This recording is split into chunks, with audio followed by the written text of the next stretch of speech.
joined by a couple of very special guests with a situation for them that's a little bit dire, but very couple of good foundations, very near and dear to the hearts of many in our community. It is the Humanity Project's Charles Burrell, and it is What Kids Need Moncton, Amanda Pooley, who are joining us for our final segment here on Hub City Now. Thank you so much, both of you, for joining us today, taking time out of your busy schedules to come on the show. No problem. Thanks for having us. and it has been busy, busy, busy. Yes, it has. Certainly.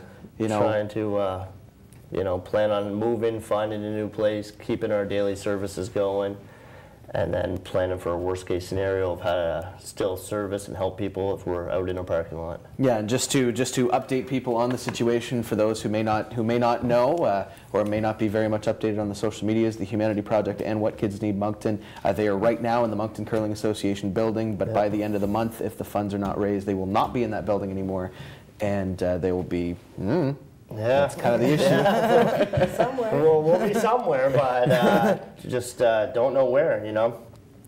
We served 167 people tonight, children, seniors, homeless, and working poor families. You know, so in 10 days from now, if we don't find another place to go or another location, we're planning for the worst on how we're still going to be able to feed these people from a parking lot or somewhere else. You know, because we can't let these people go hungry. Yeah, no, of course not. You have to definitely help those in our community, and you guys have done a valiant effort in doing that so far. And Amanda, we'll go to you just for now with What Kids Need Moncton. The Humanity Project, of course, very much in the forefront for a lot of people, but What Kids Need Moncton doesn't necessarily get overshadowed, but it's not necessarily as mentioned in the public. So maybe we can mention a little bit as to what Kids Need Moncton does as well. Our biggest service that we had was a drop-in center for families where they could come and get clothing, toys, books, footwear, baby items. Once a month they could come in and take what they needed. We haven't had the space to be able to do that for a while because of the fire marshal issues in the building that we're in right now. And I think that our community is really missing that drop-in center, and our main focus is to get that started again. We're still running some of our other programs. We have a baby basket program with the social workers at the George Dumont in the Moncton Hospital. So when a mom comes in that's in need, she gets a laundry hamper full of all the things she needs for the first couple of weeks. Which is excellent. And this is stuff, again, this is nonprofit. This is, you know, put together for the community, by the community kind of thing. And, you know, it's very important services for the community that sometimes people overlook. Well, you know, in the last year, we fed over 70,000 meals. And like I said, that's to little children, to, you know, a lot of people think that we help just people that are homeless, but there's families there that their kids are in high chairs. There's seniors there that can't afford their medicine, but where they're able to come and eat, now they can afford that cost for their prescriptions. You know, we've been able to house 67 people. We've given out, what was it, 719 children? 719 children and their parents received Christmas presents this year. Wow. And then we've given out over 1,000 food boxes, plus truckloads of toys and clothes and furniture and everything people need. And it's all been done free of charge to our community, and it's all been done with volunteers. So it's a very important service that we were offering out of that building. Yeah, and not only in speaking of the building, but also, and I've talked to you before about this, but it's not just the meal, it's also having a place to be. You know, having a place to hang out and chat with people and be able to talk to people, to have that spot there as well, and how important that is. You know, the other day, we've been able to raise so far about $87,000. And a lot of that money is coming in from people that, you know, come in and donate $5, or kids that are out selling chocolate bars, or a business coming in with a check. It's no real big, large amounts. Nobody's coming in dropping, you know, $50,000. So it's a lot of the little people and lots of people around the world that have been donating. But the other day, a man who was homeless came into my office, our office, we share an office, and he said, "Charlie, open up your hand." And when I opened my hand, he dropped $275 in my hand, and he said, "I'm going to give you all I have, because this is all I have."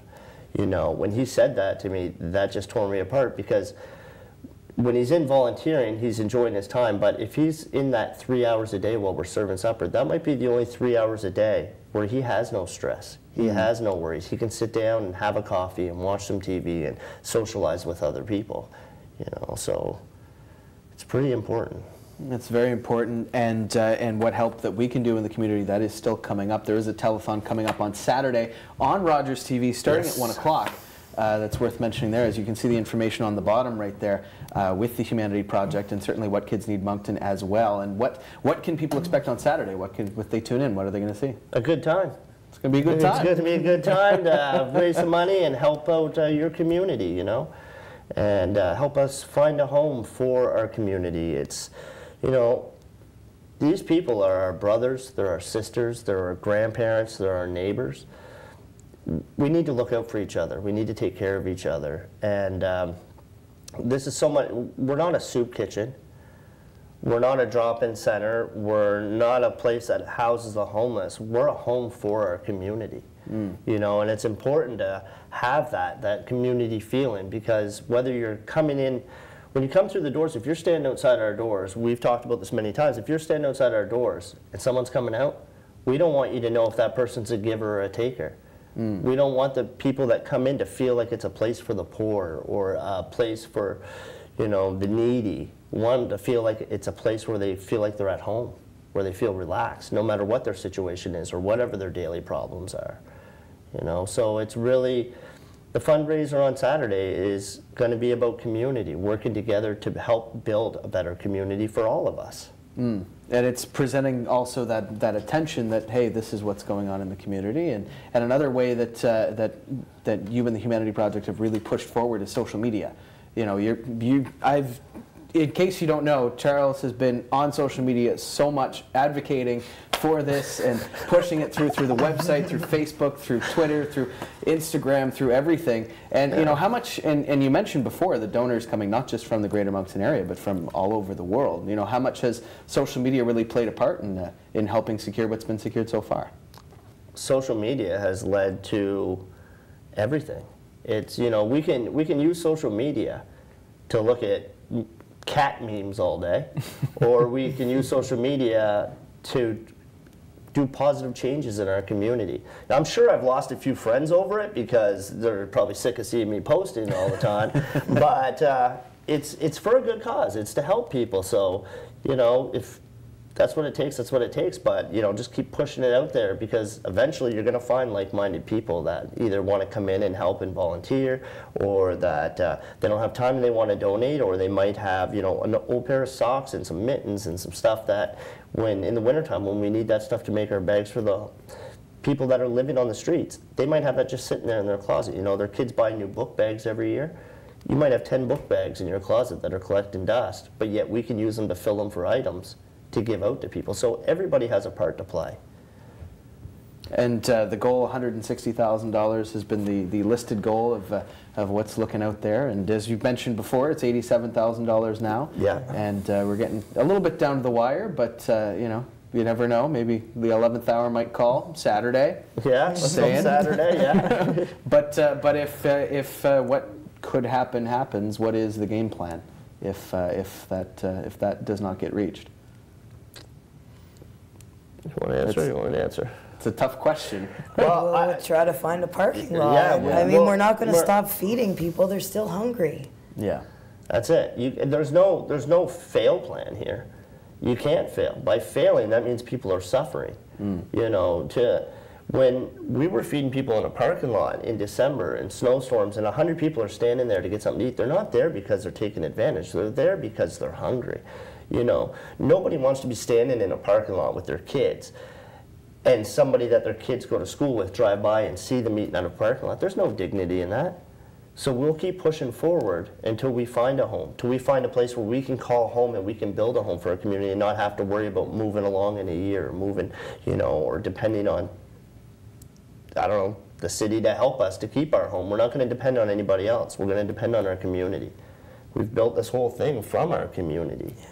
So we'll keep going to our community, and eventually we will find a solution that works to benefit all of us. You know, there's no fail plan. It's just keep pushing ahead, and keep swimming against the waves, but don't stop.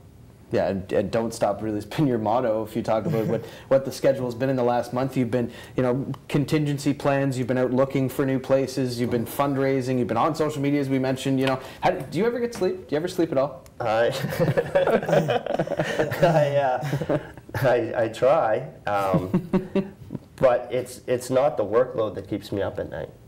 It's not, you know, the doing this. This isn't a job to me. This is a, you know, it's passion. Both of our organizations are driven by volunteers, but they're fueled by passion. What keeps me up at night is knowing that I'm laying in my warm bed and there's somebody laying under a bridge. That's what keeps me up at night. You know, I'm lucky. If I get 4 hours sleep, great. If I get 8 hours sleep, awesome. Yeah. But there's somebody that only got an hour last night because they were cold and outside, you know, or they're hungry and they're cold. And then there's nothing worse than being cold and hungry, you know. So I don't know. It's just I can't give up on it. No. And we certainly hope you don't. Amanda and Charles, thank you so much for joining us. The Humanity Project and What Kids Need Moncton.